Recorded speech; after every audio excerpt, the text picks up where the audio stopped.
नमस्कार दोस्त, कैसे हैं आप लोग। वाइप आप लोग अच्छे होंगे। कमेंट पहले बताएं आप लोग कैसे हैं और एग्जाम की तैयारी कैसे कर रहे हो। फ्रेंड्स, आज क्लास प्रैक्टिस 2 है यूपी पुलिस का, जिसमें मस्ट इंपोर्टेंट क्वेश्चन का आपका सीरीज चल रहा है। सिलेक्शन सीरीज है, जो पढ़ेगा वही सिलेक्शन ले पाएगा।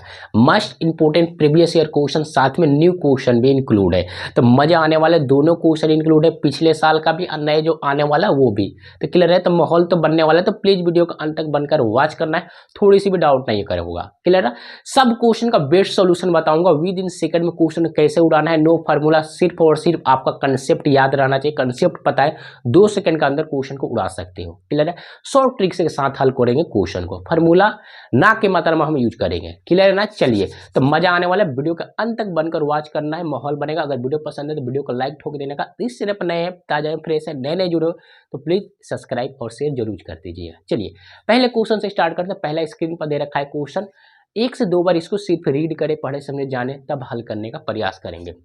देखिए, तो पहला क्वेश्चन क्या है, पहला क्वेश्चन क्या है, कैसे हल करना है, ध्यान से समझना 2 सेकंड के अंदर। देखिए, अनिल जो है 14,960 रुपए के मूल्य पर एक मोबाइल फोन को सेल कर दिया, बोले तो बेच दिया। तब उसे 12% की हानि हो गई, लॉस हो गया।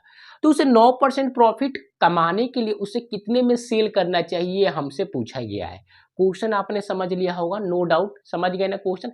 अगर 9% प्रॉफिट कमाना है तो कितने में सेल करना चाहिए। पहले तो लॉस हुआ है, अब प्रॉफिट कमाना है तो कितने में उसको बेचना चाहिए। एक मैं बात आपसे पूछूं, जो क्रय मूल्य होता है अपने आप में 100%, 100% होता है। क्लियर है, 100% होता है। तो 100 पर 12% की हानि हो जाएगी, 100 पर 12% की हानि हो जाएगी।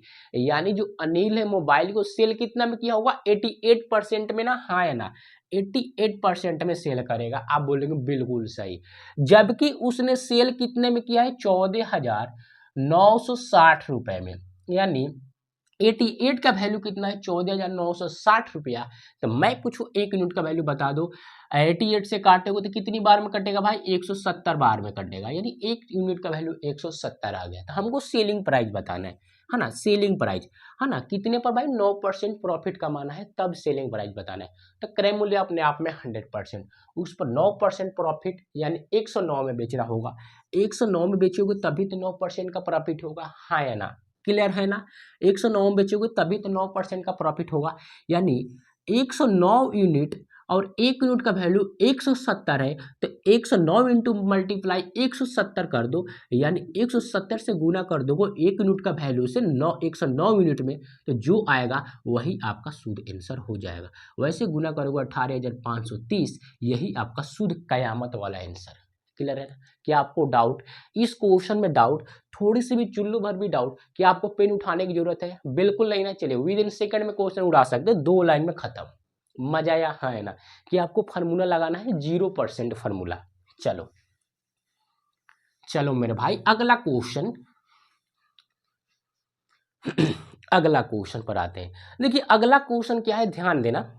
12,029 रुपए राशि पी क्यू आर के बीच में इस प्रकार विभाजित की जाती है, मतलब बांटा जाता है कि पी का जो हिस्सा है, पी का जो हिस्सा है, पी का जो हिस्सा है क्यू के हिस्से के 5 गुना, और आर का जो हिस्सा है पी के हिस्से के 1/3 या 1/3 है। तो हमको बताना है आर का हिस्सा, सिर्फ बंटवारा करना है। और बंटवारा तीनों में नहीं, बल्कि हम सिर्फ को आर का हिस्सा निकालना है, तो मजा आ जाएगा, 2 सेकंड लगेंगे। तो ध्यान देना कैसे क्वेश्चन को हल करना है, ध्यान से समझना। देखिए 3 व्यक्ति हैं, मान लीजिए पी है, क्यू है और आर है। हम इसको रेशियो से उड़ाएंगे, है ना, रेशियो से। चलिए ये राज की बात है, किसी को बताना मत, है ना, रेशियो से उड़ाना सीखो। ध्यान देना, पी क्यू आर है। अब एक बात बताओ, जो भाई मेरे क्या क्वेश्चन में, जो पी का हिस्सा है, जो पी का हिस्सा से क्यू से कितना है, 5 गुना है। पी से क्यू से कितना है, 5 गुना है। जो पी का हिस्सा है क्यू से 5 गुना है, क्यू से 5 गुना है। हमने मान लिया की का जो क्यू का हिस्सा 1 यूनिट है, तो पी का हिस्सा कितना होगा, 5 यूनिट, है ना, तभी तो 5 गुना होगा पी, है ना, यही तो राज की बात है। चलो अब यहाँ ध्यान देना, अब हमको पताना है, लगाना है कि आर का हिस्सा कितना होगा। तो जो आर का हिस्सा है मेरे भाई, पी का 1/3 है, बोले तो 1/3 है। 1/3 मतलब क्या, 1/3 होता है, इसी को बोलते हैं 1/3। क्लियर ना। तो जो पी आर का हिस्सा है, पी का 1/3 है, 1/3 है, 1/3 है, यानी 1/3 है। पी का हिस्सा 5 है, तो आर का हिस्सा कितना होगा, 1/3, यानी 1/3 से इसमें गुना करेंगे तो कितना होगा, 5/3, हाँ ना, बात खत्म। ये अभी हमने क्वेश्चन लिखा, अब मजा आएगा।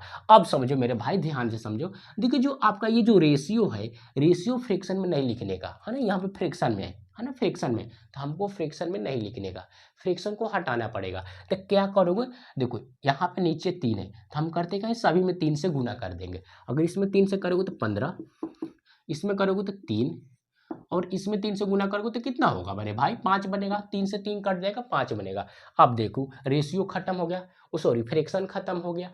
अब मजा आएगा। देखो अब मैं पूछूं टोटल अमाउंट कितना है, इन तीनों का टोटल अमाउंट, तो 15 15 3 5 कितना बनेगा, 23, 23 बनेगा है ना, टोटल अमाउंट 23। जबकि क्वेश्चन में दिया टोटल अमाउंट 12,029 है ना, यानी 23 का वैल्यू 12,029, तो 1 यूनिट का वैल्यू कितना होगा, 523, काटेगो 523 आएगा। 1 यूनिट का वैल्यू 523। तो हमसे पूछा गया आर का हिस्सा बता दो। आर का हिस्सा कितना है, आर का हिस्सा कितना भाई 5 है, तो 5 गुने 1 यूनिट का वैल्यू 523 से मल्टीप्लाई कर देंगे ना, क्या दिक्कत है। अब देखो गुना करने की पूरा जरूरत नहीं है, यूनिट डिजिट से जाओ। इकाई स्थान पर कितना है 3 है, तो 5 3 15, तो जिस ऑप्शन में इकाई स्थान पर 5 है वही आपका शुद्ध आंसर है। क्या आपको डाउट है, जिस ऑप्शन में इकाई स्थान पर 5 है वही आपका शुद्ध आंसर है। तो ऑप्शन नंबर सी में है, वही टिक लगाएंगे। क्या दिया है 2615, लगा लेना है ना, आप टिक लगा लेना। चलो क्या आपको डाउट, बताओ किसी को डाउट। रेशियो से 2 सेकेंड है, रेशियो से 2 सेकेंड लगेंगे आपको। चलो आगे बढ़ सकते हैं। आप बोलेंगे बिल्कुल बेनिफिट से बढ़िया, आगे कोई फर्क नहीं पड़ने वाला है। चलो अब अगला क्वेश्चन पर आते हैं। अब जो आपके सामने स्क्रीन पर है ये प्रीवियस ईयर क्वेश्चन है ना, बहुत ज़्यादा, हद से ज़्यादा, उससे भी ज़्यादा ये क्वेश्चन इंपॉर्टेंट है इस बार का, क्योंकि प्रीवियस ईयर क्वेश्चन थे। इस तरह के क्वेश्चन को जहाँ भी देखे दबोच देना है, यानी रट जाना है। तो ध्यान से समझना इस क्वेश्चन का सॉल्यूशन क्या होने वाला है, मज़ा आने वाला है, भागने का नहीं, ध्यान से पढ़ने का। चलो अगला क्वेश्चन दिया है, एक निश्चित मूलधन पर राशि पर जो है 10% वार्षिक ब्याज दर से 4 वर्ष का साधारण ब्याज जो है 1,000 रुपये का मूलधन पर 20% वार्षिक ब्याज दर से 2 वर्ष का चक्रवृद्धि ब्याज का आधा है। जो मतलब चक्रवृद्धि ब्याज जो है ना, साधारण ब्याज है ना, साधारण ब्याज का आधा है। जो साधारण ब्याज है चक्रवृद्धि ब्याज का आधा है। क्लियर ना, तो हमको बताना है मूलधन, तो बता दो क्या होगा, जो साधारण ब्याज का मूलधन क्या होगा ये हमको बता दो। जो 1,000 मूलधन आपका दिया रहा है ये साधारण ब्याज का नहीं, बल्कि कंपाउंड इंटरेस्ट चक्रवृद्धि ब्याज का मूलधन है। तो हमको साधारण ब्याज वाला मूलधन पता लगाना है। क्लियर ना, जो आपका साधारण ब्याज है चक्रवृद्धि ब्याज का आधा है। ध्यान से समझना, जो आपका साधारण ब्याज है चक्रवृद्धि ब्याज का क्या है, आधा है, आधा है। क्लियर है ना, तो ध्यान दो, पहले हमको पता लगाना पड़ेगा कि चक्रवृद्धि ब्याज कितना है, तब तो पता लगेगा साधारण ब्याज। क्या हमने क्या, पहले आप पता लगाओ, फाइंड करो कि चक्रवृद्धि ब्याज कितना है। ये बहुत मस्ट इंपॉर्टेंट क्वेश्चन है, दिमाग भर भर के लगाना पड़ेगा आपको, झोला से 2-3 झोला। तो ध्यान दो, ध्यान दो। देखिए कोई फार्मूला नहीं लगाने की जरूरत, हम शॉर्ट ट्रिक से जाएंगे। देखिए 20% से क्या हो रहा है, आपका ब्याज बढ़ रहा है प्रत्येक साल। 20% का आपका क्या है, रेट है। 20% का फ्रैक्शन वैल्यू 1/5 होगा। क्लियर है, नीचे वाला वैल्यू आपका हमेशा प्रिंसिपल होता है, मूलधन होता है। अगर आपका प्रिंसिपल 5 है ना, प्रिंसिपल 5 है, उस पर एक साल में 1 यूनिट ब्याज बढ़ा है ना, कंपाउंड इंटरेस्ट बढ़ा, चक्रवृद्धि ब्याज बढ़ा, सीआई बढ़ा है ना, तो अमाउंट कितना हो जाएगा है ना, ये प्रिंसिपल है ना, तो अमाउंट अगले साल कितना होगा, 6 यूनिट। 5 पर 1 बढ़ाओगे तो 6 यूनिट हो जाएगा ना अमाउंट। ये 1 साल का, 2 साल दिया है मेरे भाई, क्वेश्चन ध्यान से देखो, 2 साल है तो आपको पावर 2 कर देने का। क्लियर है ना, आप बोलेंगे बिल्कुल सही। अब देखो पावर 2 करेगा तो ये 25 बनेगा, ये कितना हो जाएगा 36 होगा। क्लियर है, क्वेश्चन में प्रिंसिपल दिया कितना है बताओ, 1,000। हमारा प्रिंसिपल कितना है, 25 है, यानी 25 का वैल्यू 1,000, तो 1 यूनिट का वैल्यू कितना, 25 चौके 100, 40 बनेगा। 1 यूनिट का वैल्यू 40 आ गया। तो मैं पूछूं अमाउंट 2 साल का कितना होगा, 36 गुने 40 कर दो ना, 1 यूनिट का वैल्यू 40, 36 गुने 40, 36 चौके 144 और 1 जीरो, यानी आपका जो है अमाउंट कितना बनेगा, 1,440। क्लियर है, 2 साल बाद आप जाओगे पैसा लेने तो कितना मिलेगा, 1,440। पहले आपका कितना था, 1,000। तो एक राज की बात बता दो, क्या राज की बात है कि कंपाउंड इंटरेस्ट कितना बढ़ा, यानी 440 ना। जब अमाउंट में से प्रिंसिपल घटाओगे तो आपका कंपाउंड इंटरेस्ट निकल कर आएगा, है ना। बड़े में से छोटो घटा लो, क्या निकलेगा भाई, 440 आएगा। जो आपका क्या है भाई, 2 साल का ब्याज है, कंपाउंड इंटरेस्ट है। जब कंपाउंड इंटरेस्ट पता चल गया तो साधारण ब्याज क्या होगा, जो आपका साधारण ब्याज है चक्रवृद्धि ब्याज का आधा है, बिल्कुल आधा है, तो आधा कर दो ना 220, यानी आपका जो है एसआई कितना है, सिंपल इंटरेस्ट कितना है, 220 है।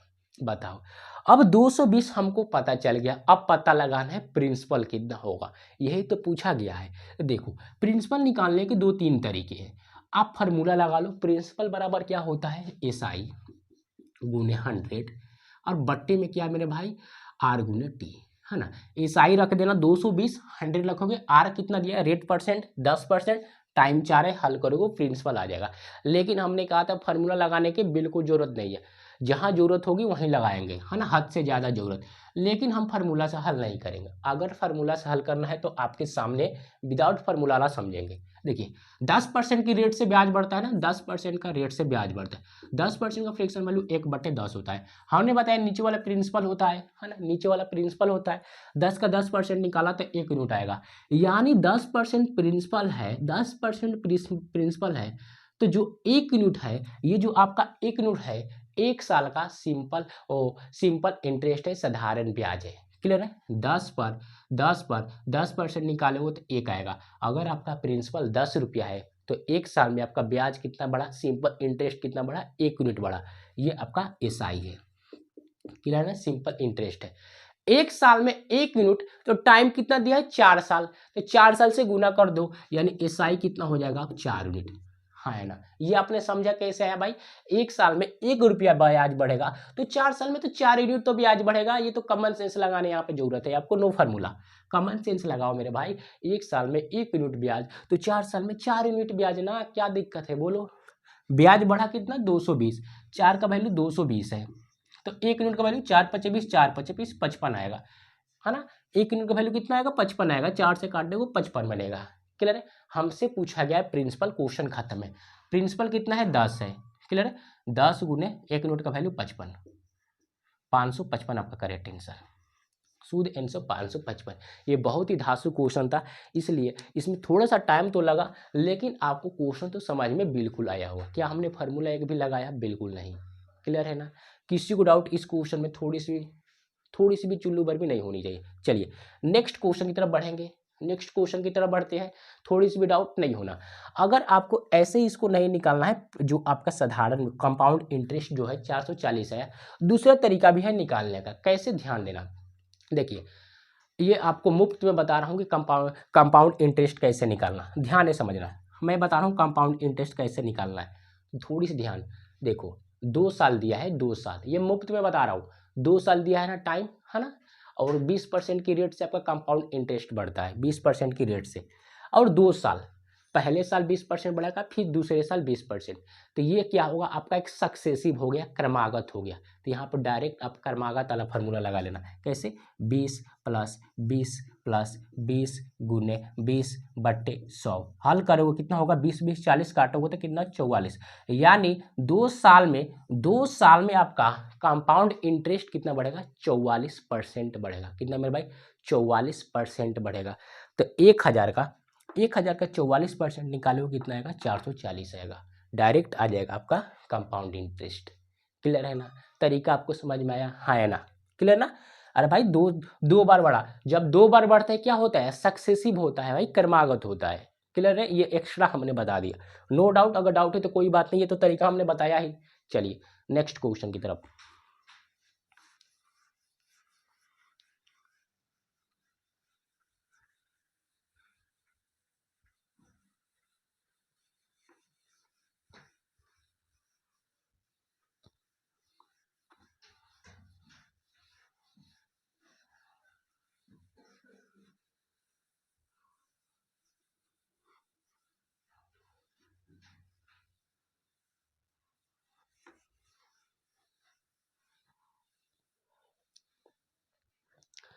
चलो नेक्स्ट क्वेश्चन की तरफ बढ़ते हैं। अगला क्वेश्चन स्क्रीन पर है, जल्दी से 102 बार रीड करें, सिर्फ आपको रीड करना है, उसके बाद इसको हल करके बताइए कि आंसर क्या होने वाला है, ध्यान से समझना। देखियो, इस क्वेश्चन को हम अगर डिटेल से जाएंगे तो टाइम लगेगा, तो ऑप्शन से जाते हैं। ऑप्शन तब तक मैं लिख रहा हूँ, तब आप यहाँ पर शॉर्ट करके जल्दी से हल करके बताएंगे कि आंसर होगा कितना। एक नंबर में दिया है मेरे भाई 6:21:28:10। क्लियर है। बी नंबर है 6:21:7:10। सी नंबर है 6:7:14:10। और डी में क्या दिया हमारी 6:21:14:10। चलिए ये हमने ऑप्शन लिख लिया। अब ध्यान देना, क्लियर है ना। हमसे पूछा क्या गया भाई एल एम एन के का रेशियो क्या होगा। ये एल है, ये एम है, ये एन है, ये के है। क्लियर है। तो इसमें से कौन सा ऑप्शन सही है, तरीका समझना। डिटेल से जाओगे टाइम लगेगा। तो ऑप्शन से कैसे उड़ाना है कि इस तरह कोई भी क्वेश्चन आए, यही नहीं कोई भी विद इन सेकंड में उड़ा सकते हो ऑप्शन से। तरीका समझना। देखिए मैं पूछूं एल और एम में, क्वेश्चन में रेशियो क्या दिया है, एल और एम का 2:7। क्लियर है। एल और एम का रेशियो कितना है, 2:7 है। यही दिया है। आप बोलेंगे बिल्कुल सही। अगर रेशियो 2:7 है तो सभी 2:7 से कटना चाहिए। ये 2 से कट जाएगा, ये 7 से कट जाएगा, ये 2 से, ये भी 7 से, ये 2 से, ये 7 से, ये 2 से, ये 7 से, यानी सभी कट रहा है। तो इससे पता नहीं चला कि ऑप्शन कौन सा सही है। फिर अगला लाइन पर जाएंगे। अगर मैं पूछूं एम और एन का रेशियो कितना है भाई, 3:4 है। हटाओ इसको, 3:4। ऐसे आपको चेक करना है। क्लियर ना, 3:4 है। तो अब 3:4 से चेक करो कौन कौन कट रहा है ना, कौन कौन कट रहा है। अगर मैं 3 से काटूंगा, 3 7 21, इसको काटूंगा 4 7 28, कट जाएगा। इसको काटूंगा 3 7 21, ये 4 से नहीं कटेगा। बिल्कुल गलत, बिल्कुल गलत। ये तो कटा नहीं भाई, कटना चाहिए। क्लियर है। अगर मैं इसको काटूं 3 से तो ये नहीं कटेगा। फिर इसको काटो 3 7 21, ये 4 से नहीं कटेगा। गलत हो गया। ऑप्शन नंबर ही आपका करेक्ट आंसर। क्लियर है। आगे जांच करने की जरूरत नहीं है। कभी कभी क्या होता है, यहाँ का ही रेशियो से कट जाएगा। क्लियर है, वो सॉरी नहीं कटेगा। तो यहीं पर आप जांच कर लिया। फिर अगर ये यहाँ से भी सभी कट जाते हैं तो फिर अगला जांच करना पड़ेगा। क्लियर है ना, बातें आपको समझ में आई, हाँ है ना। तो आप ऑप्शन से भी देखकर उड़ा सकते हो। चलो नेक्स्ट क्वेश्चन।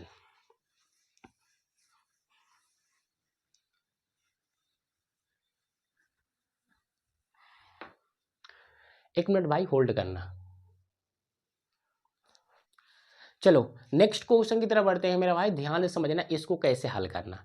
यदि जो चीनी का प्राइस है, जो मूल्य है 25% बढ़ जाती है, तो चीनी का जो मूल्य है स्थिर करने के लिए, स्थिर रहने के लिए, स्थिर रखने के लिए उपभोक्ता के उपयोग में कितने % की कमी करनी चाहिए। जो पहले था वैसा ही रखने के लिए, है ना, उपभोक्ता को कितने % की कमी करनी चाहिए। तो ध्यान से समझना कैसे हल करोगे। देखिए मान लिया हमने चीनी का मूल्य कितना है, 100% है। क्लियर है।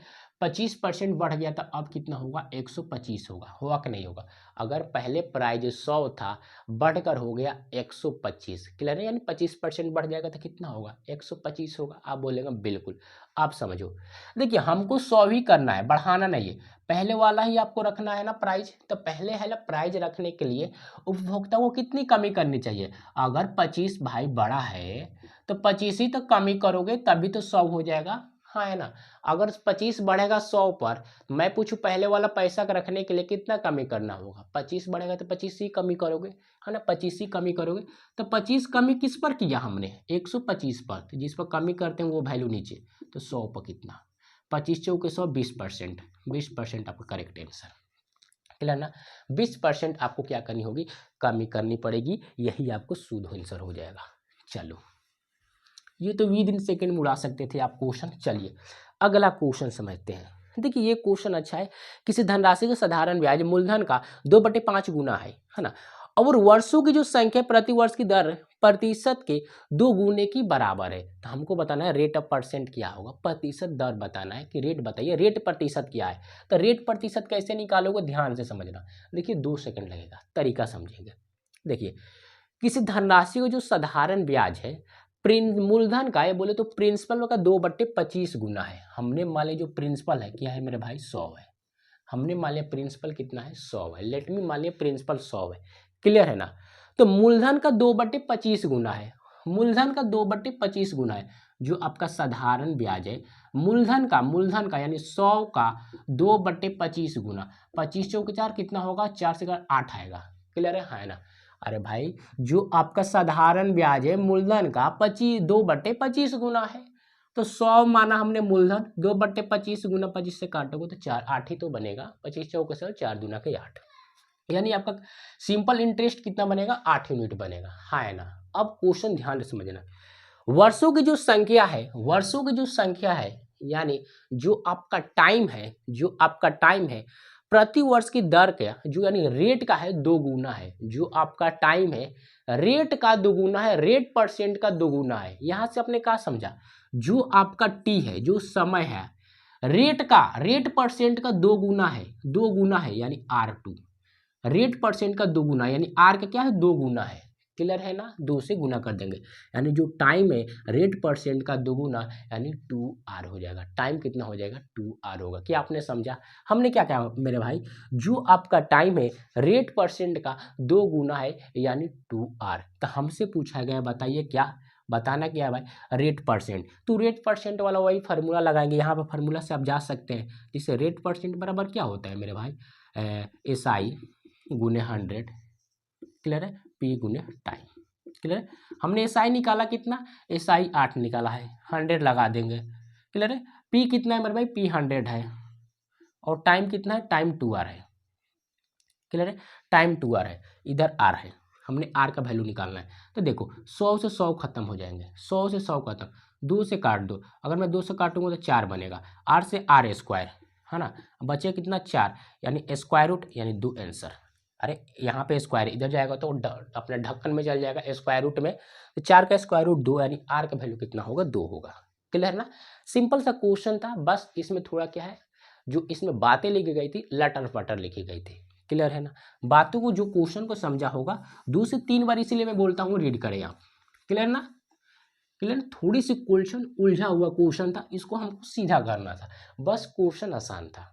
चलिए नेक्स्ट क्वेश्चन, अगले क्वेश्चन समझते हैं। एक कक्षा में 14 छात्रों का औसत वजन 30 केजी है, क्रमशः 20 केजी और 24 केजी वजन वाले दो छात्र और शामिल हो जाते हैं, तो अब बताना है हमको कक्षा का नया औसत वजन क्या होगा, है ना। औसत वजन अब बता दो क्या होगा जब दो और शामिल हो जाएंगे। तो एक थोड़ी सी बात हमको बताओ मेरे भाई, 14 को छात्र हैं, टोटल स्टूडेंटों की संख्या नंबर ऑफ स्टूडेंट 14 है, इनका एवरेज कितना है 30 दे रखा है। तब मैं पूछूं 14 छात्र का टोटल वेट कितना होगा, टोटल वजन बता दो। तो टोटल वजन कैसे निकालेंगे, यानी सम, है ना, सम बता दो, योग बता दो, टोटल छात्रों का योग कितना होगा वेट का, वेट का। तो बताओ कैसे निकालना है। तो सम बराबर क्या होता है, number of observation, number of observation की जगह पर क्या रखोगे, टोटल स्टूडेंटों की संख्या अगुने में एवरेज। एवरेज कितना दिया भाई, 30 दे रखा है, क्लियर है। और स्टूडेंट कितना है, 14 है, यानी 14 या 42, यानी 14 छात्रों का टोटल वेट कितना है, 420 है। क्या आपको समझ में आया, चलो समझ गए तो 2 सेकंड आप। अब एक बात बताओ, टोटल 14 छात्रों का टोटल वेट कितना, 420। अब दो लड़का नया आ गया, एक 20 केजी का और एक 24 केजी का, और इसमें आता चिपक गया, बोले तो शामिल हो गया, आके मिल गया और आके हाथ मिला लिया। क्लियर है, इनके साथ दोस्ती कर ली दो छात्रों ने। तो अब इनका वेट कितना हो जाएगा, और दो बढ़ गया ना मेरे भाई, और दो बढ़ गया। तो अब कितना होगा बता दो, अब कितना होगा, तो जोड़ दो, 20 20 20, 464, 464 है ना। तो एवरेज तो ये बतानी है, एवरेज बराबर क्या होता है, टोटल आंकड़ों का योग, आंकड़ों का योग मतलब टोटल स्टूडेंट का वेट, और बट्टे में छात्र। टोटल छात्र कितने, पहले 14 थे और 2 16, तो 16, तो कितनी बार में कटेगा, 16 29, 16 दिनक 32, 16 9 144, 29, यानी अब कितना हो जाएगा एवरेज 29 केजी। यही आपका शुद्ध आंसर। क्लियर है ना, क्या आपको समझ में आई, आप बोलेंगे बिल्कुल सही। चलिए थोड़ी सी भी डाउट है तो बताओ, थोड़ा सा भी नहीं होगा, मुझे तो पता है। चलो नेक्स्ट क्वेश्चन, अब जल्दी जल्दी क्वेश्चन को मेरे भाई उड़ाना सीखिए। चलिए fast quickly do it, next question की तरफ बढ़ते हैं। चलिए अगला क्वेश्चन बताओ, ये एक अच्छा क्वेश्चन है, और एज वाला जितना भी एज वाला क्वेश्चन है एक अलग ही रख लेना, फिक्स से आना ही आना एज वाले क्वेश्चन। देखिए ए और बी दो बहने के आयु का रेशियो जो है, आयु का जो रेशियो है, एज का रेशियो 7:6 है, 6 के अनुपात में, तो 12 वर्ष पश्चात उनकी आयु का अनुपात 9:8 होगा। तो बताइए उनकी वर्तमान आयु के बीच का अंतर कितना है। क्लियर है ना, तो ध्यान समझना। पश्चात पहले, तो देखो मैं पूछूं प्रेजेंट एज, है ना, प्रेजेंट एज, क्लियर है। दो बहनों का जो एज का रेशियो, प्रेजेंट एज का रेशियो कितना है मेरे भाई, 7:6 है। दो बहनें हैं, ए है एक बी है, क्लियर है। दो बहनों का पी से प्रेजेंट एज का रेशियो यानी आयु का अनुपात कितना है 7:6 है। ध्यान से समझना, कोई फार्मूला नहीं, 2 सेकंड है, 2 सेकंड सिर्फ, 7:6 है। क्लियर है ना। आगे क्वेश्चन दिया 12 वर्ष पश्चात, 12 वर्ष पहले, 12 वर्ष पहले यानी पीछे, है ना, पीछे आयु का जो अनुपात है मेरे भाई 9:8 हो, है ना, 9:8। क्लियर है, हाँ या ना। आप बोलेंगे बिल्कुल सही, 12 वर्ष पहले। क्लियर है। अब एक बात बताना मेरे भाई, ध्यान से समझना। देखिए मैं यहाँ पे तरीका क्या होता है हल करने का, ध्यान से समझना। यहाँ एज का डिफरेंस देखिए 12 वर्ष पहले का और 12 वर्ष पहले का डिफरेंस देखिए, दोनों का ए और बी का कितना है, 9 है, 2 है, 9 है, 7 है, डिफरेंस 2 है, 8 है, 6 है, डिफरेंस 2 है। दोनों का मैंने प्रेजेंट एज और पहले वाले एज का बीच का डिफरेंस सेम होना चाहिए। तो 2-2 का है, 2-2 का है तो बहुत बढ़िया, सेम होना चाहिए। हमारा डिफरेंस कितना है 12, यानी 2 का वैल्यू कितना है 12 आ गया, 2 का यूनिट कितना है 12 आ गया, तो 1 यूनिट का वैल्यू 6 बनेगा, 1 यूनिट का वैल्यू 6 बनेगा। 6 से मल्टीप्लाई करोगे, 6 7 42, है ना, इसको करेंगे 36। तो प्रेजेंट एज कितना आ गया, मतलब ए और बी, जो ए है प्रेजेंट में 42 साल के हैं और बी है प्रेजेंट में 36 साल के हैं। इन्हीं दोनों के बीच का अंतर पूछा गया है, तो अंतर कितना है 6 का, है ना, 6 का। यही आपका शुद्ध आंसर है, 6 का अंतर है, शुद्ध आंसर 6 वर्ष। क्या आपको समझ में आया? डिफरेंस सिर्फ चेक करना है, डिफरेंस सेम रहेगा 2 सेकंड, क्लियर ना। डिफरेंस सेम हो गया, दोनों का अंतर क्या है, सेम है, 2 है, 2 का वैल्यू कितना है 12 वर्ष है, तो 1 यूनिट का वैल्यू 6, 6 7 42 है, चाहे 36, है ना। हमने प्रेजेंट एज निकाला, तो दोनों एज का डिफरेंस पूछा गया था, अंतर देख लो 6 का अंतर, यही शुद्ध आंसर। अगर डिफरेंस सेम नहीं रहे तो आप क्या करोगे, कौन सा दिमाग लगाओगे, तो तरीका क्या होता है, पहले यहाँ का डिफरेंस देखेंगे, अगर डिफरेंस नहीं सेम रहे तब मैं बता रहा हूँ, नहीं सेम रहेगा तो यहाँ का डिफरेंस देखना, यहाँ का डिफरेंस, इस डिफरेंस का दोनों का मल्टीप्लाई करोगे, मतलब इसका डिफरेंस इसमें, इसका डिफरेंस इसमें, गुना करने के बाद जो नंबर आएगा अब डिफरेंस सेम हो जाएगा। क्लियर रहेगा। चलिए आगे बढ़ते हैं।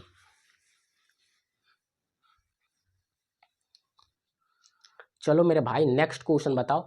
ये एक अच्छा क्वेश्चन है। देखिए जितना भी 2D डायग्राम 3D डायग्राम के क्वेश्चन होते हैं उसमें ज़्यादा से ज़्यादा करेंगे आप फार्मूला को रटने का, याद करने का। तो इसमें फार्मूला आपको याद होना चाहिए, इसमें कोई ट्रिक काम नहीं करता है, और ट्रिक काम करेगा तो हर क्वेश्चन भी काम नहीं करता है, इसलिए अच्छा है कि फार्मूला याद रखें।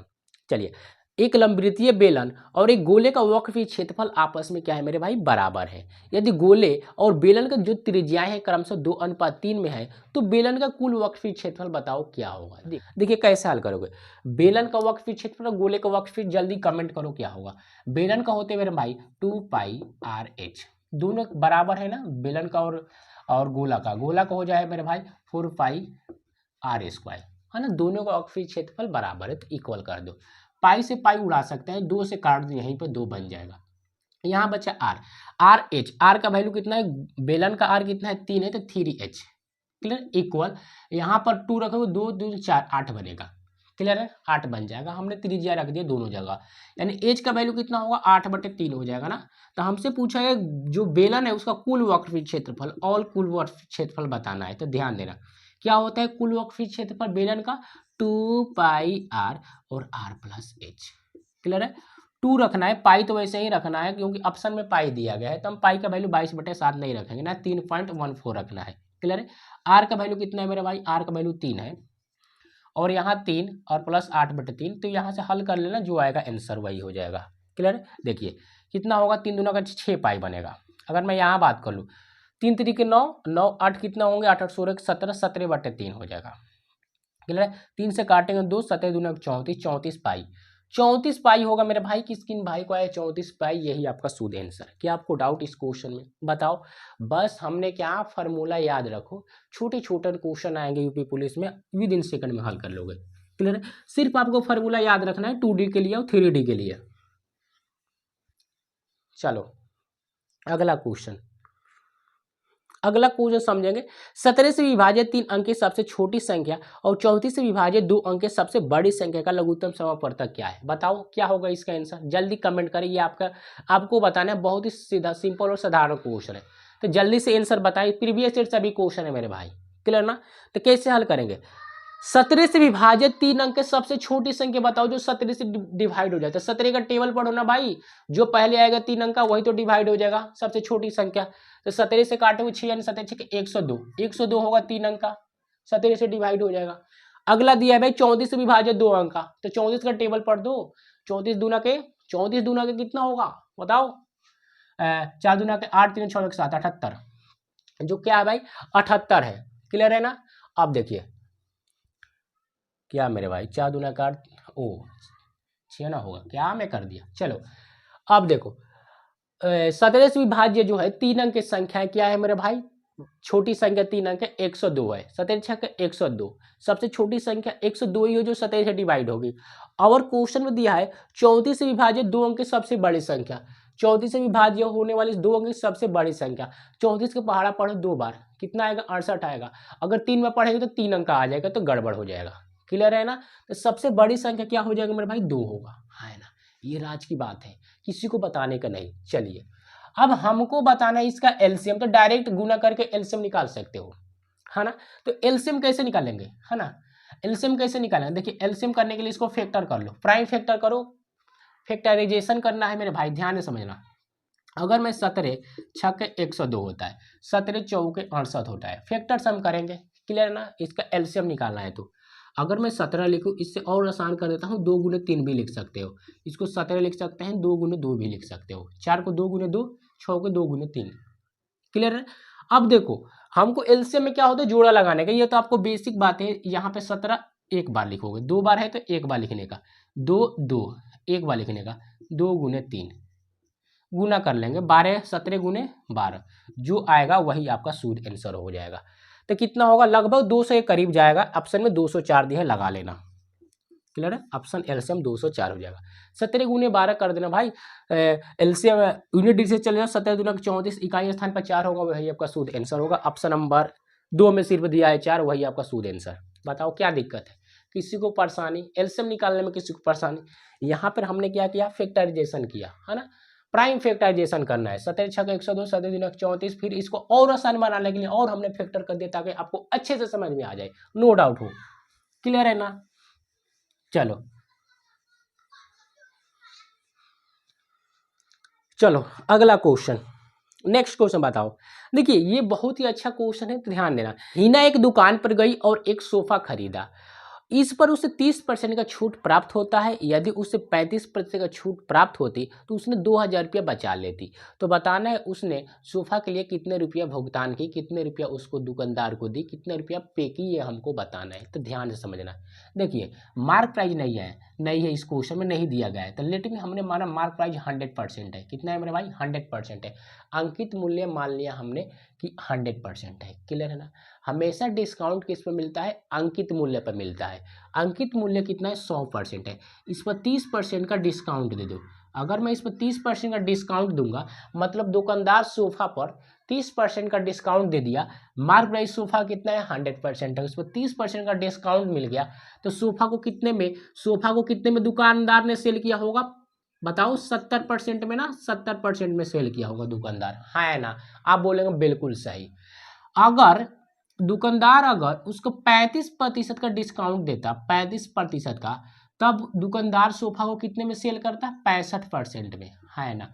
65% में सेल करता। यानी पहले उसको 70% रुपया पे करना पड़ रहा है, 35 का डिस्काउंट मिलता है तो 65% उसको पे करना पड़ रहा है रुपया। यानी कितने कम करना पड़ेगा? अगर 35 का मिलेगा तो 5% कम करना पड़ेगा पैसा पे उसको, यानी 5% वो पैसा बचा लेगी अगर 35% का डिस्काउंट मिलता तो। क्लियर है ना? 5% पैसा बचा लेती, लेकिन उसने पैसा बचाया कितना? 2000 रुपया। 5% का वैल्यू 2000, तो 1% का वैल्यू कितना होगा बताओ? 5 से काटोगे 400 रुपया होगा। क्लियर है ना? तो हमसे पूछा गया है कि जो हीना है कितना रुपया पे किया होगा सोफा को। सोफा के लिए कितना रुपया उसने पे की होगी? 70% ना, क्योंकि 30% का उसको डिस्काउंट मिला है, तो उसने पे कितना की होगी? 70%। यानी 70% का हमको वैल्यू बताना है। तो 1% का वैल्यू कितना है मेरे भाई? 400। तो 70% का वैल्यू 7 चौके 28, यानी 28,000 आपका क्या होगा? करेक्ट आंसर हो जाएगा। बताओ क्या डाउट आपको इस क्वेश्चन में? थोड़ी सी भी डाउट है तो बताओ हमको, चुल्लू भर भी डाउट हो तो बताओ, नहीं ना? चलो अब डाउट ही नहीं तो आगे बढ़ने में क्या दिक्कत है? चलो नेक्स्ट क्वेश्चन की तरफ बढ़ते हैं। अगला क्वेश्चन समझते हैं मेरे भाई, ध्यान देना। अगला क्वेश्चन है, एक छात्र है जो 25% अंक प्राप्त करता है, 15 अंकों से उत्तीर्ण हो जाता है, बोले तो फेल हो जाता है। जबकि एक छात्र है जो 75% अंक प्राप्त करता है और उत्तीर्ण मानक अंकों से, जो उत्तीर्ण होने वाला नंबर है उससे 35% अधिक अंक प्राप्त करता है। तो अधिकतम संभव अंक हमको बताना है, कितना नंबर का पेपर हुआ है। तो बताइए, ध्यान से समझना। देखिए, एक जो लड़का है 25% क्या नंबर पाया है ना, और 15 अंक से फेल हो गया। कितने नंबर से? 15 अंक से फेल हो गया। 25% नंबर लाया लेकिन 15 अंक से फेल हो गया। अगर मैं 15 अंक इसमें जोड़ दूंगा तो पास होने वाला नंबर हो जाएगा। हुआ कि नहीं होगा बताओ? 15 अंक से ही नहीं फेल होता है, तो इसमें जोड़ दूंगा तो पास होने वाला नंबर हो गया। किसका? जो पहला लड़का है। दूसरा एक लड़का है जिसने 75% नंबर लाया। क्लियर है? 75% नंबर लाया, लेकिन वो लड़का है एक्स्ट्रा और अधिक पास होने वाले नंबर से भी उसने 35% अधिक नंबर लेकर आता है। कितना मेरे भाई? 35% अधिक नंबर लेकर आता है। हाँ है ना? बताओ, अगर मैं 35% इसमें से माइनस कर लूंगा, जो एक्स्ट्रा नंबर लाया है ना, 35% एक्स्ट्रा नंबर है, अगर मैं एक्स्ट्रा नंबर को माइनस कर लूंगा 75% में से, तो दूसरे लड़का का पास होने वाला नंबर पता चल जाएगा। दोनों पास होने वाले नंबर होंगे, दोनों पास होने वाले नंबर होंगे तो दोनों आपस में क्या होंगे? बराबर होंगे। हाँ है ना? बताओ, तो यहाँ पे 25% हमने रखा, अब प्लस 15 और इक्वल माइनस कर लो, कितना होगा? 40 हो जाएगा। क्लियर ना? 40%। और इसको इधर लाकर माइनस करो या इसको उधर फेंक दो तो कितना होगा? 15%। है ना? अब 15% का वैल्यू कितना होगा? इधर फेंक दोगे तो 15 हो जाएगा। यानी मैं 15% का वैल्यू 15, तो 1% का वैल्यू कितना होगा? 1% का वैल्यू 1% का वैल्यू 1 यूनिट होगा। हुआ कि नहीं होगा? 15 से काटोगे 1 यूनिट आएगा। जो पेपर होता है अपने आप में 100% होता है ना, 100 मार्क्स को होता है, तो 100% का वैल्यू बताना है। तो 100% का वैल्यू कितना होगा भाई? 100, यानी 100 नंबर का पेपर हुआ था। यही आपका शुद्ध आंसर। क्लियर है ना? क्योंकि पेपर जो होते हैं अपने आप में 100% होते हैं। 100 नंबर का पेपर हुआ। क्लियर है ना? चलिए फ्रेंड्स, जितना हमने क्वेश्चन बताए सभी प्रीवियस ईयर क्वेश्चन थे और नए भी क्वेश्चन थे। सभी क्वेश्चन आपको समझ में आया होगा? आप बोलेंगे बिल्कुल। अगर मजा आए तो फ्रेंड्स प्लीज़ इस वीडियो को लाइक करना और नए हो चैनल पर सब्सक्राइब जरूर करें और शेयर जरूर करना। इसी तरह वीडियो आपको मिलती रहेगी, हर एग्जाम के वीडियो मिलता है इस पर, मैथ्स का, ओनली टू ओनली मैथ्स का। तो प्लीज़ शेयर जरूर करेंगे इस वीडियो को, सब्सक्राइब जरूर करना इस चैनल को। मिलते हैं नेक्स्ट वीडियो में। टेक केयर, जय हिंद, बाय बाय।